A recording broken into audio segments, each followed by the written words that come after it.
So this is Idris, and he's telling me about the Ramadan. Can you just repeat what you just told me? Yes, of course. In Ramadan months, we are not allowed to drink, smoke, eat something until the azan of Maghrib. And after that, we can eat everything and we can drink everything we want. So what time in the morning do you stop eating? Until 4:45. And in the evening? And in the evening, we start eating at 6:45. And if you're really thirsty, what happens if you're thirsty? You have to handle it because it has a great place for us in Ramadan now. Yeah. And what happens if the police sees you drinking or eating? Nothing. It's belong to us. Okay. It's all up to you. Okay. Yeah, it's all of us. So Idris, can you tell me the life in Afghanistan now? Yes, of course. Do you know the lifestyle in Afghanistan is very changed? You know, in the past it was very bad. The situation, the security, it was unsafe. And right now, unfortunately, everything's changed. Yeah. Everything has changed. Fortunately. Yeah, fortunately, it's changed. It's actually, it's safe outside. You can go outside until 2 a.m., 3 a.m. Yeah, because before you were not allowed to. Before, if I tell you, you won't believe. Before, in the past, you know, we couldn't leave our house after 9 or 8 p.m. Because it was unsafe and it was not security outside. And now it's safe and we can go outside every time we want. And also about the woman that you asked for me. I've noticed. A lot of women don't cover their face anymore. Yes. In the past, you know, they covered all the, not their faces, all the body, you know. Right now, it's not actually like that. You can cover in every shape you want. It's wrong that woman can't go out alone. It's wrong. It's completely wrong. Because I thought a woman in the street has to have the husband with her or a brother. But no, it's not true. No, it's not. I've seen it today. We saw today that lots of women in a market. Lots of women in a place. And some beautiful shops. Beautiful shops. You know, And as you said, that this is not Afghanistan. This is Dubai. It looks like Dubai. It's also like this. And now about the schools I told you. It's also open. I mean, we thought that the girls were not allowed to go to school under the Taliban regime. This is not true anymore. Now we've seen it. The girl goes to school. Yes, we have seen lots of girls they coming and going to school. They are all open. But I told you some rules are changed. Tell me, what about getting married? How difficult is it for somebody like yourself to get married? What's happening? Yes, of course, it's very hard if I want to get married, you know, and unfortunately, I should say about the prices, you know, if you want to get married, you must have to... In dollars, let's talk about in dollars. So that's about $10,000. $10,000, yes. So that you got to give to the parents of the bride. Yes. Wow, how do you save that kind of money? Unfortunately, this is a bad habit that we have in Afghanistan, and I wish that it could be done. Change it. Inshallah, in the future. And can you choose your bride? Can you choose your wife, or your parents tell you who to marry? It's different, you know. In the villages, it's common that the parents choose. Yes. But in the city, it depends on you. Whoever you want, you can marry. You can marry. You just fork out the 10,000. Not like that. Not like that. Thank you, Idris. You're welcome. Do you like your dress? Yes, love it. I just bought that so I can walk in the street and people think I'm just a local. You see, in Afghanistan, the ladies, they can buy different clothing, very fashionable, you know, but they cannot wear it in the street, but they can wear it at home, everywhere, you know, and, you know, beautiful shopping center with a very nice clothes and very nice shops, you know. Hey, how are you? How are you? We are going to a village. That village is so beautiful village. Green, verdure, with Mr. Didier and Marty. That's it, we are enjoying. And Mr. Joby. This is Idris. Yes. Mr. Didier's tour guide. Today we are in a village, very beautiful village. This one is called Ziyaratja, the name of it. It has many historical places. This one, we call this one Mullah Karan. It has 800 history like the Blue Mosque in Iraq. Oh, 800 years old. Yeah. Okay. Years okay. old. But what about the grave? Everywhere is a grave there. Everywhere is a grave. Some of them family, you know, the blue stones. Yeah. They are going to be family. Yeah. And also these things, they are very old. Yeah, okay. Very old. Yeah. But you can see them everywhere because as we were riding here, we saw some on the side of the road. In the village, it's normal. So if a person die, it's not important that he is going to, you know, to a cemetery. Yeah, to cemetery. No, We are to. They just bury them anywhere. Yeah, bury anywhere. Okay. Hello, this is Ziyaratgah Mosque. This is in a village. We call it Ziyaratgah. It has history the same as the Blue Mosque in Iraq. So beautiful mosque, and many tourists, they don't know there is a mosque, a big mosque in the village.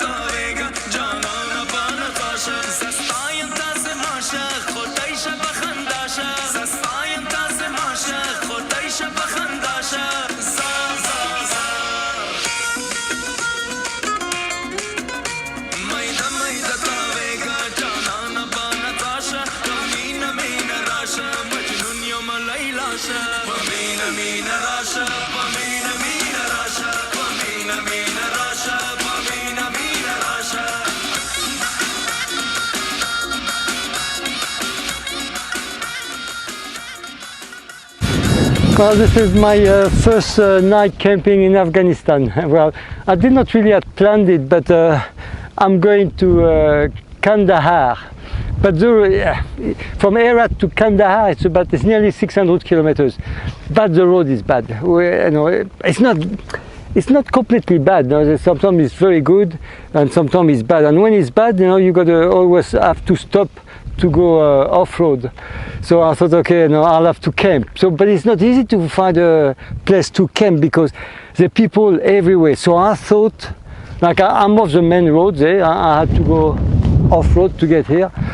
And I thought, I should be very quiet here. But there is some nomadic people that camps a little bit further out. I did not know they were there, but now they come in and watch me. I mean, those three have been watching me since I arrived, So, well, they're keeping me company. I mean, obviously they don't see many tourists. I'm probably the first one they see. Yeah, so tomorrow I will finish to Kandahar and stay one night in Kandahar. I'm making my way to Kabul. So, first experience camping in Afghanistan. So we'll see tomorrow morning. I will let you know what happened. Oh, there is a well up there. I don't know if you can see it. There were a well, and there were a lady came over with the donkeys and filling up a jerrycan of water. And, I'm not allowed to film her anyway, but as I got closer, she had finished, so she was leaving anyway. So, yeah. But there is a well, so if I wanted some water, there is some water there. Yeah. The town I went before, there were a small town, but there's no hotel in those small towns. And when there is, like in Kandahar, there is a hotel, but a lot of them don't take tourists because they don't want. It's by security. The hotel has to be very good security for tourists. So any small hotel, cheap hotel, they don't take tourists because they don't have the security. Anyway, that small town. Oh God, I stopped to buy a bottle of Coca-Cola, and I had the whole village around me. It's very tiring, especially when you're a bit tired, because when you've been riding for a while, you just want some peace, and they're all there, and they take photos, and they get very close to you. The same when I get petrol. I mean, they are friendly. They really are friendly. But yeah, when I get petrol, it's the same thing. You know, everybody gets very close, a lot of people. But you know, I stopped along the road in the middle of nowhere to take a photo of the mountain, and a little boy, you know, I don't know, maybe 10 years old, he came up to me and he kissed my hand. I mean, it's not the only one. A couple of others did that too. They come up and they go like that and they kiss your hand, you know, by respect. You know, I mean, they can tell I'm old, probably. Oh no, there's some more people coming over there. I don't know if you... they're probably coming to get some water from the well. I don't know if you see them. They're probably coming to get some water from the well. Yeah. Anyway, so I'm not going to be lonely tonight. There are going to be people here. For the tourists, this is real life. They're getting the water for the evening. I don't know, but this is real life. Getting the water out of the well.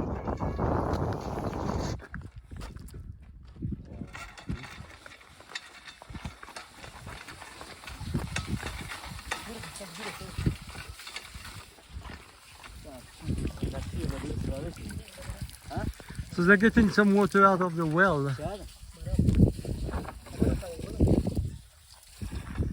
There's some Oh, they came to have a drink, but they're going now. Obviously, they don't speak English and I don't talk their language, so it's a bit complicated.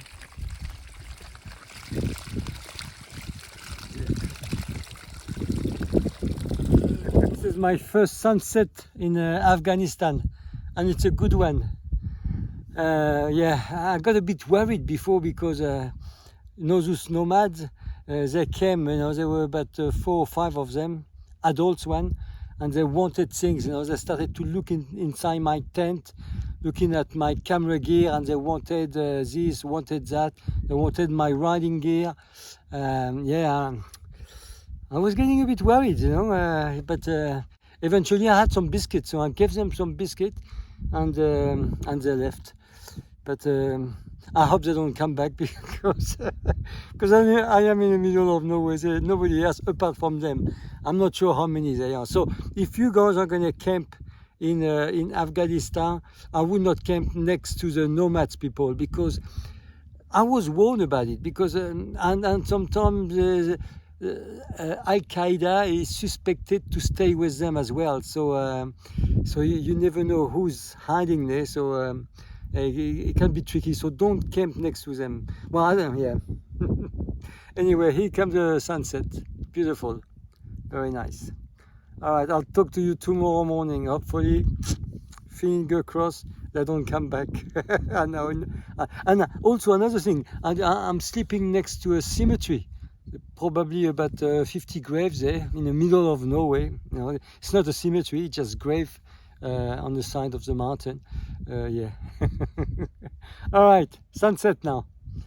Talk to you tomorrow morning. Bye.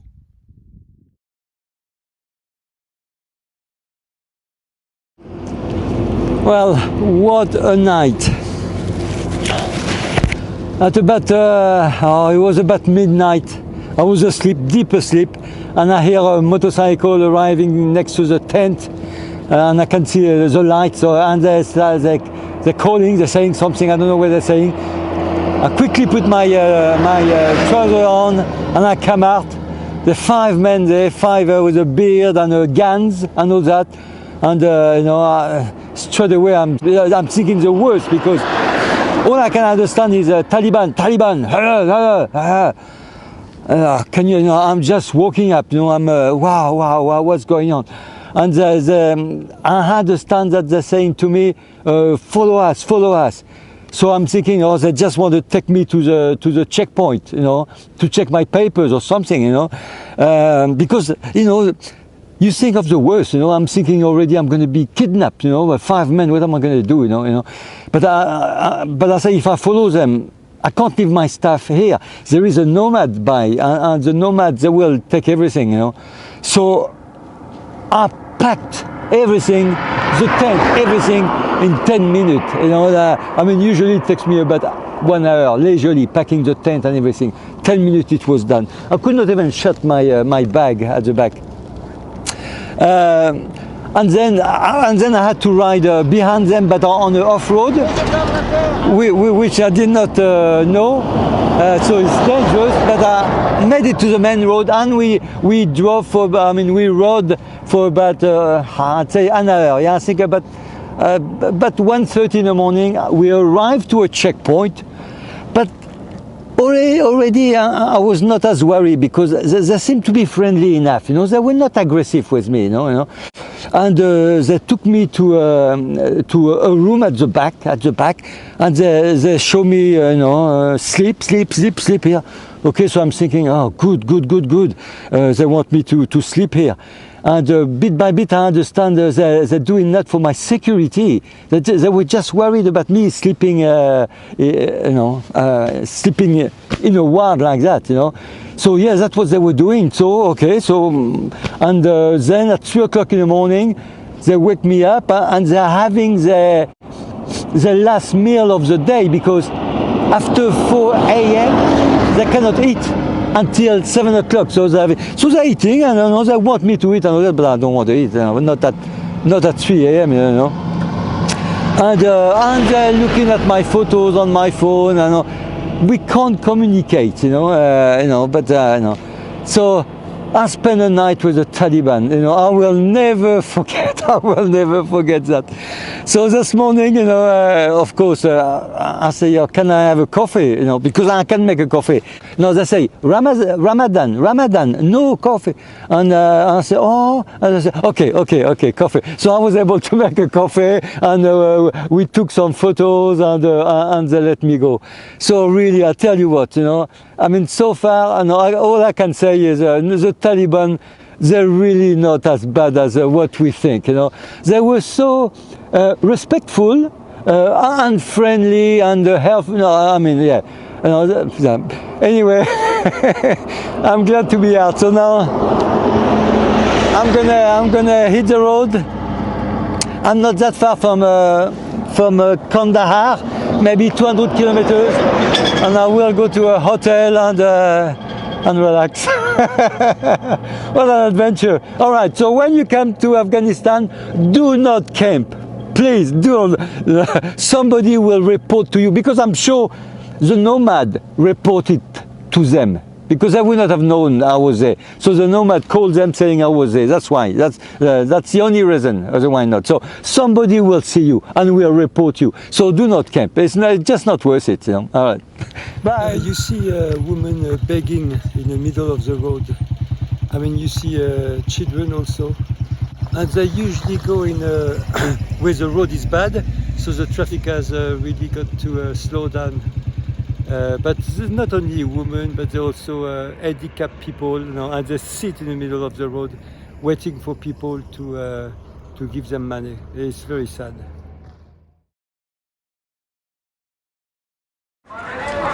Good morning. You remember that the goal of my trip was to make it to Kabul, Afghanistan. Well, I arrived yesterday, very happy. I even managed to get all my permits, because I need permits to visit all the different regions of Afghanistan. So I had to go to a couple of ministries, get the permits, and free of charge. So that's good, that's done. So I'm very good. I'm very happy with that. Traveling or riding my bike in Kabul is very complicated, because there is a police checkpoint run by the Taliban everywhere. So every time they stop you and to check the papers, passport, all that. So every time it takes 10-15 minutes. So yeah, it's very tiring. So I will leave my bike and walk around. I did say to you earlier in the video that the Taliban are very friendly, but like 2 days ago I was in a small town in a crappy hotel, and at 8 o'clock at night, knock on the door, and 6 of them walks in, guns, everything, and they walk just right in the room, sit on the bed, look at my stuff, and want me to give them my watch and things like that. They talk to me, but I don't understand a word. I talk to them, they don't understand the word, but in the end, after checking the passports, they walk out. But when they're walking like that, with their big beard and that, it's a bit scary. It makes you really nervous. Yeah. But no, they are very friendly. I mean, it's all about security. It's just about looking after me, so it's good. Anyway, make sure you subscribe or like this video if you liked it, and I'll talk to you next time. Hello. Bye.